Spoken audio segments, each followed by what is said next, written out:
Vers l'âge de 18 ans, je faisais beaucoup de soccer haut niveau. Puis, je commençais à avoir des tendinites au talon, tout ça. C'est sûr, ça me dérangeait, mais je me disais que c'était toujours relié au sport.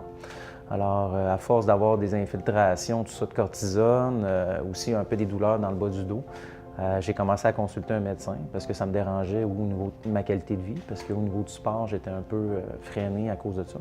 Bien, c'est sûr qu'à 30 ans, on ne s'attend pas à avoir une nouvelle comme ça. Sur le coup, c'est quand même, c'est un peu un effet de choc, on est un peu sous le choc. On se fait apprendre qu'on a la spondylarthrite ankylosante. Présentement, aujourd'hui, je vous dirais, le symptôme le plus difficile là, au niveau de mon humeur, tout ça, durant mes journées, c'est la fatigue. La douleur, c'est vraiment au niveau de la cage thoracique. J'ai de la misère à respirer des fois la nuit, je me réveille. Le sommeil, c'est pas évident pour quelqu'un qui souffre de spondylarthrite ankylosante. À l'âge de 18 ans, mon sommeil était perturbé, douleur au niveau dorsal, le dos voulait comme m'exploser.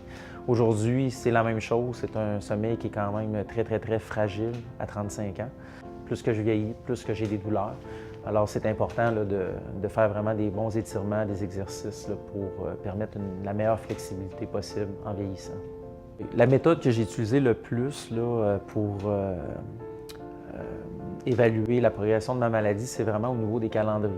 C'est très simple. J'y allais jour par jour, je notais un peu les symptômes, tout ça. Puis c'est une méthode qui est intéressante aussi quand tu rencontres les médecins ou bien les infirmiers ou kinésiologues. Je pense que l'important, quelqu'un qui vient avec un diagnostic de la spondylarthrite ankylosante, c'est pas de se décourager. C'est une maladie où que les gens peuvent bien vivre si les gens se prennent en main. Il n'y a pas seulement la médication, la qualité de vie, avoir une qualité de vie saine, c'est important au niveau de l'alimentation, l'exercice physique. Il y a des bons exemples, des patients qui vivent bien avec la maladie.